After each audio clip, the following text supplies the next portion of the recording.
আজ ১ নভেম্বর শনিবার জানাবো আজকের বাছাই করা ৩০টি তাজা সংবাদ। শুরুতেই দেখে নেব আজকের সংবাদ শিরোনাম। প্রতিদিন নিয়মিত সঠিক খবর পেতে হলে আমাদের চ্যানেল সাবস্ক্রাইব করে পাশে থাকুন আর ভিডিওতে একটি লাইক করতে ভুলবেন না। অঞ্চল ভিত্তিক হেল্প ডেস্ক বিএলও ২-দের সঙ্গে যোগাযোগে জনপ্রতিনিধিরা। ভার্চুয়াল বৈঠকে একগুচ্ছ নির্দেশ অভিষেকের। আগামী ৬ মাস অ্যাসিড টেস্ট এসআইআর নিয়ে কর্মী সমর্থকদের সতর্ক থাকার নির্দেশ অভিষেকের। দুর্গাপুর মেডিকেল কলেজের নির্যাতিতার ঘটনায় নয়া মোড়। বিধানসভা ভোটের আগে বঙ্গ বিজেপিতে দিলীপ ঝড়। পুরনো অফিসে বিজয় সম্মেলনী, জল্পনা ঘনীভূত দলের অন্দরে। ৪ নভেম্বর থেকে এসআইআর হেল্প ডেস্ক তৃণমূলের। বিএলওদের ছায়াসঙ্গী হন। বিএলওদের নির্দেশ অভিষেকের। ভারত থেকে বাংলাদেশে অবৈধভাবে যাওয়ার সময় বিএসএফ এর জালে 11 বাংলাদেশি। 1 কোটি দিলেও নন্দীগ্রামের কোন হিন্দু ভোট দেবে না। অভিষেকের মডেল বিতর্কে চরম হুঁশিয়ারি শুভেন্দুর। শুভেন্দুর মামলায় কি এবার হাইকোর্টের নজরে স্পিকার ডিসিসিপি? মমতার নিরাপত্তা বিতর্ক নিয়ে বড় প্রশ্ন। সুকান্তর নিশানায় এসআইআর, তৃণমূল নিজেদের লোক ঢোকাচ্ছে। বিএলও নিয়োগের চেষ্টা ফাঁস করে দিলেন বিজেপি রাজ্য সভাপতি। অভিষেককে ছাগল বলে কটাক্ষ অভিজিতের। এসআইআর আবহে দলের সাংসদ বিধায়কদের এবার ওয়ার রুম গড়ার নির্দেশ অভিষেকের। সারা দেশেই আরএসএস কে নিষিদ্ধ করা হোক দাবি কংগ্রেস সভাপতি মল্লিকার্জুন খার্গের। এসআইআর নিয়ে গর্জন অধীরের, ভোটাধিকার কাটতে দেব না, কড়া হুঁশিয়ারি নির্বাচন কমিশনকে। বাংলাদেশ গণ আন্দোলন হত্যাকাণ্ডে ব্যক্তিগতভাবে অনুতপ্ত নই, মুখ খুললেন দেশত্যাগী শেখ হাসিনা। বিতর্কের মাঝেই কমিশনের ওয়েবসাইট বদল। এই নতুন লিঙ্কে মিলবে ২০০২ সালের বাংলার ভোটার লিস্ট। বিএলওদের ছায়াসঙ্গী হতে হবে বিএলএ 2-দের। নাওয়া খাওয়া ভুলে যেতে হবে বললেন অভিষেক। এসআইআর প্রতিবাদে টিএমসি রাস্তা অবরোধের হুঁশিয়ারি, সুকান্তর পাল্টা বোমা। রাজ্যের 23 জেলায় বজ্রবিদ্যুৎ বৃষ্টির পূর্বাভাস। হলুদ, কমলা ও লাল সতর্কতা জারি করল আইএমডি। ফের ধসের আশঙ্কা পার্বত্য এলাকায়। এসআইআর ঘোষণার মুহূর্তেই খেলা শুরু। নির্বাচন কমিশনের তালিকা থেকে গণহারে নাম উধাও। কেন্দ্রীয় মদতপুষ্ট কারচুপির অভিযোগ তৃণমূলের। ভোটার আইডিতে বানান ভুল। এসআইআর এ কি অসুবিধা হতে পারে জানুন কি করবেন। কাগজ দেখাতে হবে কবে? এসআইআর এর নামে আতঙ্ক নয়, কমিশনের নোটিশে বদলে গেল দিনক্ষণ। লাখপতি দিদি থেকে শুরু করে 1 কোটি সরকারি চাকরি। বিহারে প্রতিশ্রুতির বন্যা এনডিএর। শেষ রক্তবিন্দু পর্যন্ত লড়বো। এসআইআর নিয়ে বাংলার মানুষকে কি জানালেন মমতা? ফের তোলপাড় বঙ্গ রাজনীতি। প্রধানমন্ত্রী পদে চাই দক্ষ জনদরদী মহিলা। ইন্দিরার জন্মদিনে মমতার নামে ইঙ্গিত কুণালের। শেষ 8 বছরে এই জেলায় বারবার হেরেছে তৃণমূল। একটা উপনির্বাচনের জয়ই শুধু মুখে হাসি ফুটিয়েছে। ভোটের মুখে তড়িঘড়ি এসআইআর কেন? প্রশ্ন তুলে কলকাতা হাইকোর্টে দায়ের জনস্বার্থ মামলা। কুণালের কারচুপির অভিযোগে শোরগোল। সার্ভার ডাউনে এই সমস্যা, বিতর্কের মধ্যে বলছে কমিশন। বেআইনি কলেজের ডিগ্রি অভিষেকের, বিস্ফোরক অভিজিৎ। তৃণমূলের বৈঠকে গোষ্ঠীদ্বন্দ্ব। বিধায়ক কাউন্সিলরের মধ্যে চলল বাকযুদ্ধ। আসরে নামলো আইপ্যাক। কার্বাইডে পাকানো ফল। এসআইআর ইস্যুতে অভিষেককে যা নয় তাই বলে আক্রমণে শুভেন্দু। বিজেপি জিতবে বাংলায়, কিন্তু মুখ কে? 26-এর বিধানসভা নিয়ে বড় বার্তা দিলেন অমিত শাহ। নাম বললেন না কারো। ভোটের আগে রক্তাক্ত বিহার। প্রচারে গিয়ে গুলিবিদ্ধ লালু ঘনিষ্ঠ। ঘটনাস্থলেই মৃত্যু। এসআইআর হলে এদের কোনো চিন্তাই নেই। কমিশনের নির্দেশে এদের দিতে হবে না একটিও নথি। এতক্ষণ শুনছিলেন সংবাদ শিরোনাম। এবার আসছে বিস্তারিত খবরে। অভিষেক বন্দ্যোপাধ্যায়ের আভাসিত আগামী 6 মাস অ্যাসিড টেস্ট কেবল একজন নেতার উদ্দীপক বক্তব্য নয়, এটি দলের কৌশলগত প্রস্তুতিরও নির্দেশ।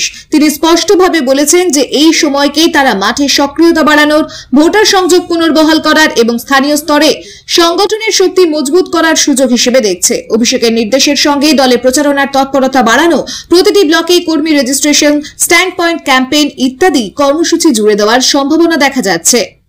রাজনৈতিক পরিণামে এটা বিরোধী শিবিরের উপর চাপ বাড়াবে। বিরোধীরা তাদের তৎপরতায় প্রতি মুহূর্তে পাল্টা কৌশল গ্রহণ করতে বাধ্য হবে।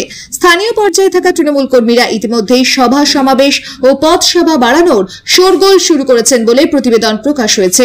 যদি তারা মাঠে সফলভাবে আস্থা ধরে রাখতে পারে তাহলে এসআইআর বিতর্ক ভোটের প্রচারণাকে এক দফা অন্যভাবে আকৃতিতে আনতে পারে।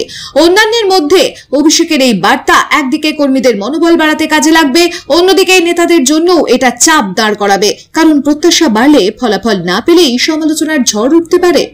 সম্ভাব্য পরবর্তী ধাপগুলো দেখা যেতে পারে স্থানীয় সমন্বয় সভা, নির্বাচনী প্রস্তুতি কমিটি বৈঠক এবং কর্মী প্রশিক্ষণ কর্মসূচি। এছাড়া রাজনৈতিক প্রতিপক্ষ এই সময়টিকে ব্যবহার করে তৃণমূলের কর্মীদের দুর্বলতা বা অপ্রীতিকর ঘটনা খোঁজার চেষ্টা করবে। তাই দলকে কড়া নিয়ন্ত্রণ ও পরিষ্কার বার্তা বজায় রাখতে হবে। মামলার অভিযুক্তের মুখ খোলার পর পুরো ঘটনার চিত্র কিছুটা জটিলতা নিয়ে এসেছে। অভিযুক্ত বলেছেন ভুল বোঝাবুঝি, কিন্তু অভিযোগকারী তৎক্ষণাৎ চিকিৎসা রিপোর্টে যে আঘাতের বর্ণনা এসেছে তা উপেক্ষা করা যাচ্ছে না। ফলে আদালত এবং পুলিশ দুই এই ঘটনার জন্য অঙ্কুরিত তথ্যগুলো যাচাই করতে বাধ্য। হাসপাতালের ভেতরে নিরাপত্তার ফাঁক, যা রোগী পরিজন ও কর্মীদের নিরাপত্তার প্রশ্ন তোলে, তাও এখন প্রধান উদ্বেগের কেন্দ্রে। সামাজিক প্রতিক্রিয়ায় উন্নত চিকিৎসা প্রতিষ্ঠানের ভিতরে এমন ঘটনার খবর সামনে আসায় স্থানীয় মানুষ অসন্তোষ প্রকাশ করছে। অনেকে চিকিৎসা ব্যবস্থার প্রতি আস্থা হারাতে পারেন। রাজনৈতিকভাবে এটি নারী নিরাপত্তা ইস্যুতে রাজ্যের সরকারের উপর চাপ বাড়াতে পারে। বিরোধী দলগুলো এই ঘটনাকে বড় করে তুলে কৃষ্ণচূড়া আকারে প্রচার করতে পারে। প্রশাসনিক পদক্ষেপ হিসেবে দ্রুত এবং স্বচ্ছ তদন্তের দাবি ওঠায় কমিশন বা স্বরাষ্ট্র বিভাগ থেকে তদন্ত বা নিরীক্ষা নির্দেশনার সম্ভাব্যতা উঁচু। যদি তদন্তে গাফিলতির প্রমাণ পাওয়া যায় তাহলে ব্যবস্থা হিসেবে দায়িত্বপ্রাপ্তদের বিরুদ্ধে শৃঙ্খলা পালন বা বিভাগীয় শাস্তি হতে পারে। একই সঙ্গে এই ঘটনার পিছনে সামাজিক ও সংবেদনশীল দিকগুলোকে ঠিকঠাক তুলে ধরার জন্য হাসপাতাল কর্তৃপক্ষকে মেইনস্ট্রিম মিডিয়ার ও কমিউনিটি মিটিং এর বিস্তারিত ব্যাখ্যা দিতে হতে পারে।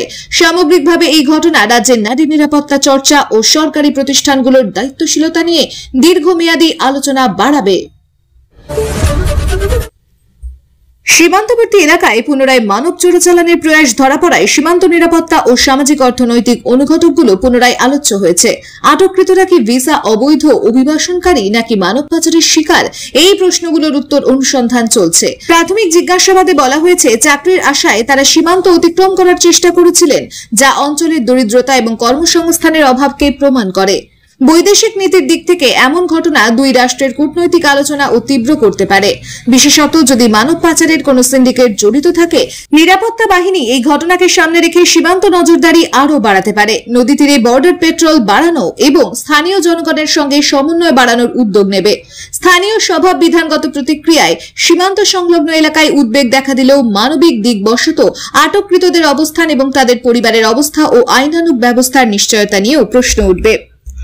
দীর্ঘমেয়াদী সমস্যা সমাধানের জন্য স্থানীয় স্তরে কর্মসংস্থানের সৃষ্টি, সীমান্ত অঞ্চলের সার্বিক উন্নয়ন এবং দুই দেশের মধ্যে তথ্যভিত্তিক কোঅপারেশন বাড়ানো জরুরি হবে। একই সঙ্গে আইনানুগ জেলা আদালত ও অভিবাসন প্রক্রিয়া অনুসরণ করে সুষ্ঠুভাবে সিদ্ধান্ত নেওয়া হবে, অর্থাৎ প্রত্যাবাসন, আইনগত কর্ম বা বিচারের পালা ঘটতে পারে। শুভেন্দু অধিকারীর কঠোর কথাবার্তা 1 কোটি দিলেও শুধু এক ব্যক্তি উদ্ধৃতি নয়, এতে আছে একটি নির্বাচনী রাজনৈতিক কৌশলের ইঙ্গিত। এই ধরনের বিবৃতি ধর্মীয় ও সামাজিক অনুভূতিকে ছুঁয়ে যায় এবং তা ভোট বিভাজন বা ধর্মীয় তৎপরতার ঝুঁকি বাড়াতে পারে। তৃণমূল এই মন্তব্যকে ভ্রান্তভাবে উপস্থাপন করছে বলেই পাল্টা প্রতিহিংসার চেষ্টা করতে পারে। অন্যদিকে বিজেপি সমর্থকরা এটিকে নিজ স্বার্থের পক্ষে প্রমাণ হিসেবে ব্যবহার করতে পারে। রাজনৈতিক বিশ্লেষকরা বলছেন এমন মন্তব্য স্বল্প মেয়াদে প্রচারণার লক্ষ্য হাসিল করতে পারে, কিন্তু দীর্ঘ মেয়াদে সাম্প্রদায়িক সংহতি ও সামাজিক সম্প্রীতিতে প্রভাব ফেলতে পারে। স্থানীয়ভাবে নন্দীগ্রামের মতো সংবেদনশীল এলাকা যে রকম রাজনৈতিক ইতিহাস ও বৈচিত্র্য সহ্য করেছে, সেখানে এমন মন্তব্য উত্তেজনা বাড়াতে পারে এবং প্রতিপক্ষকে প্রলুব্ধ করে তুলতে পারে। দলীয় কৌশলে তৃণমূলের তরফে ব্যাপারটিকে ভোট ব্যাংক ও সমন্বয়ের চ্যালেঞ্জ হিসেবে দেখা হবে। তারা সম্ভবত দ্রুত ক্ষুদ্র উন্নয়ন প্রকল্প ও কমিউনিকেশন নেটওয়ার্ক দিয়ে জনগণের আস্থা ধরে রাখার চেষ্টা করবে। বিজেপির অপশন হলো এই উদ্ধৃতিকে ব্যবহার করে নিজ ভোটারের মধ্যে দৃঢ়তা জাগানো ও ভোটার প্রলোভন প্রতিশ্রুতির বিরুদ্ধে সংস্কার ও আস্থা ইস্যু দিনে দিনে বাড়ানো। মোটের উপর এটা রাজনৈতিক টার্নিং পয়েন্ট, যা উভয় পক্ষেই কাজে লাগাতে চেষ্টা করবে।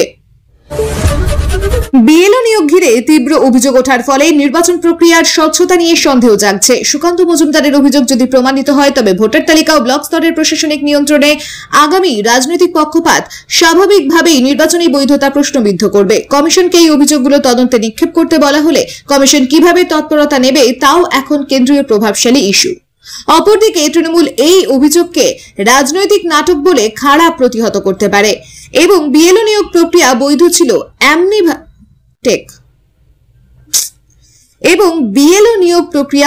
ছিল এমন ভাবে ব্যাখ্যা প্রদান করতে পারে। স্থানীয় পর্যায়ে বিচারক তদন্ত, স্বতন্ত্র পর্যবেক্ষকদের নিয়োগ বা কমিশন স্তরের অডিটও অনিবার্য হতে পারে। সাধারণ জনগণ ভোটারদের মধ্যে এই ধরনের অভিযোগ নির্বাচনকে অবিশ্বস্ত করে তুলতে পারে, ফলে ভোট অংশগ্রহণে প্রভাব পড়ার সম্ভাবনাও আছে। ভবিষ্যতে দেখা যেতে পারে নির্বাচনী তফসিল ও ভোটার তালিকা হাসিলের জন্য নিরপেক্ষ তত্ত্বাবধান বাড়ানো, ব্লিঙ্ক সহ অন্যান্য ডকুমেন্ট যাচাইয়ের জন্য বিশেষ কমিটি গঠন এবং প্রয়োজনে তফসিল পরিবর্তন বা পুনর্নিবন্ধন। সব মিলিয়ে বিএলও অভিযোগ একেবারে ক্ষুদ্র রাজনৈতিক ইস্যু নয়, এটি ভোটের মৌলিক স্বচ্ছতা ও গণতান্ত্রিক ন্যায় বিচারের উপর প্রশ্ন তোলে।